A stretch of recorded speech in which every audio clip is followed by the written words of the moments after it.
Dos alunos.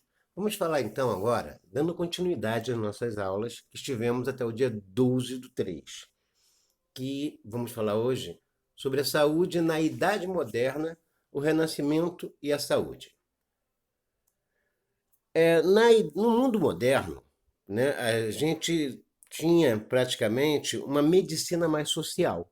Quer dizer, uma medicina que não tinha praticamente uma formação assim como a nossa, né, com universidades, coisa e tal. Algumas poucas universidades funcionavam, mas tinha ainda muita gente que praticamente por conhecer algumas medidas, né, de poder chegar de tratamento, né, como sangrias, por exemplo, em navio, pessoas que usavam facas até enferrujadas para tirar sangue das pessoas, um pouco.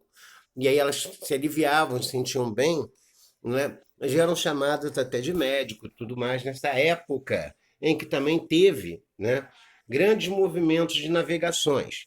Mas por volta de 1503 surge uma pessoa chamada Nicolas Stupp, que ele rompe, né, com a aula de anatomia, né? Quer dizer, ele parte de um olhar mais científico, né? Que ele era mestre de cirurgia em Amsterdã e ele começa a descobrir que feixes nervosos e o músculo da mão de um cadáver que era o emblema da razão da superioridade humana. Quer dizer, ele chegava e achava praticamente, né, que poderia fazer, através do estudo da anatomia, ter um conhecimento maior para melhorar a saúde dos outros. E também tinha William Harvey, de 1678 a 1754, ele demonstrou que a existência da circulação sanguínea, quer dizer, também através da manipulação de corpos, né? Da dissecação de cadáveres. E, por último, René Laennec, que em 1781 a 1826 ele foi o autor do primeiro tratado sobre a auscultação como um método de exame clínico, quer dizer, um método que é utilizado até hoje, né, a auscultação para poder saber se a respiração está boa, se os batimentos cardíacos estão estáveis e tudo mais, né? Praticamente, esses foram pessoas muito importantes. Mas com o desenvolvimento também na Idade Moderna do comércio, a descoberta de novas tecnologias, através, como eu falei já antes agora, das grandes navegações, né, isso levou o homem ocidental a entrar em contato com o Oriente. Quer dizer, o mundo ficou um pouco menor naquela época com as navegações. Então, né, e descobrir também o que as culturas da América. O poder da igreja aos poucos foi sendo questionado, quer dizer, a fé, né, estava sendo posto um pouco de lado, porque a história da humanidade é sempre essa dualidade, em que chega uma época em que a fé é a coisa que manda. Aí depois de uma época que a razão humana é que está mandando. E nós vivemos hoje em dia numa época que está essa misturada. Tem muita gente que, nos dias de hoje, colocam a fé como uma grande coisa, o grande lance da vida das pessoas, e outras pessoas também colocam ainda a fase da razão. Então nós estamos talvez numa fase de transição ou de crescimento com a união dessas duas vertentes de vivências e pensamentos. Bem, as escolas de medicina, né, quer dizer, que para os padres surgem as universidades onde os filhos dos burgueses, né, eles acabam buscando a mudança de conceito da saúde. Quer dizer, a saúde não era visto mais como um mal, eles estavam começando a ver que a saúde também tinha fatores externos e que poderiam ser tratados não só com a espiritualidade.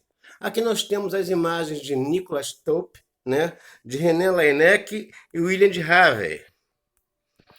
Bem, Idade Moderna, né, o período, né, praticamente crítico para a enfermagem. Por quê? Com a expansão marítima, o fluxo das pessoas nas cidades aumentou. Né? Com esse aumento, houve também um aumento da proliferação de um monte de doenças. Um exemplo aqui no Brasil, né, nós tivemos pouco tempo mais tarde, no final da época da Idade Moderna, praticamente a grande questão da malária no Rio de Janeiro, né, e da febre amarela. Né? Principalmente as doenças desconhecidas vindas de novas terras. A reforma protestante ela surge também, a Inquisição contribuíram para que a miséria e a degradação humana se espalhassem. né? A ciência, ela passa a se desenvolver por não ser considerado um pecado ou erro, né? Utilizar o ser humano para os estudos. Quer dizer, achavam que praticamente a dissecação de cadáveres para estudos de anatomia, para a igreja era um grande pecado que você estava profanando esses corpos. Já, né, para as universidades, elas já trazem o conceito que não, que isso não é uma profanação, que é sim uma busca de conhecer melhor como funcionava o corpo para melhor poder tratar as pessoas que estavam com vida. Bem, porém, essa atividade, né, ela também há questionamentos sobre o valor das expiações e das indulgências. Quer dizer, a igreja ela explorava e entrava na vida da pessoa a nível de exploração. Como algumas igrejas hoje em dia, aqui na nossa própria sociedade, não vou citar nomes para não machucar ninguém. Bem, os valores morais eles passaram a ser questionados também, as vocações, as pessoas que queriam seguir a Irmandade caem em número e restam aos missionários miseráveis e às prostitutas o encargo de trabalharem nos hospitais. Quer dizer, são exemplos, né, o São Francisco de Assis, né, Vicente de Paula, Luísa Marilac e outros que, pela dedicação e desprendimento, foram considerados santos pela Igreja Católica.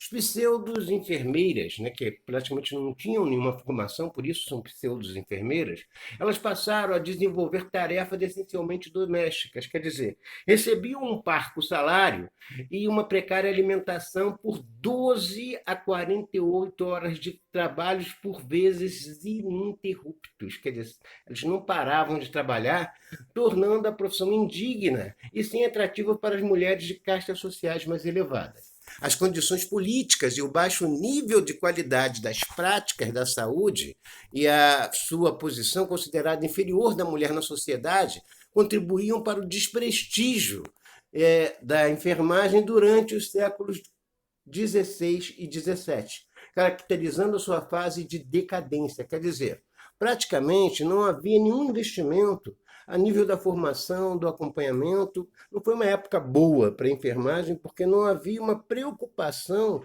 que essas pessoas tivessem algum preparo, né, maior para poder fazer esse tipo de trabalho.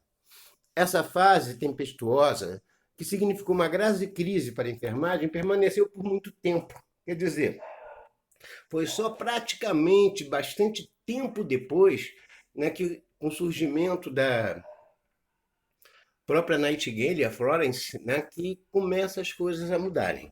Né? Essa fase tempestuosa, que significou uma grave crise, ela permaneceu por muito tempo, como a gente já falou, e só na Revolução Capitalista, né, melhoram as condições do pessoal e serviços para os hospitais.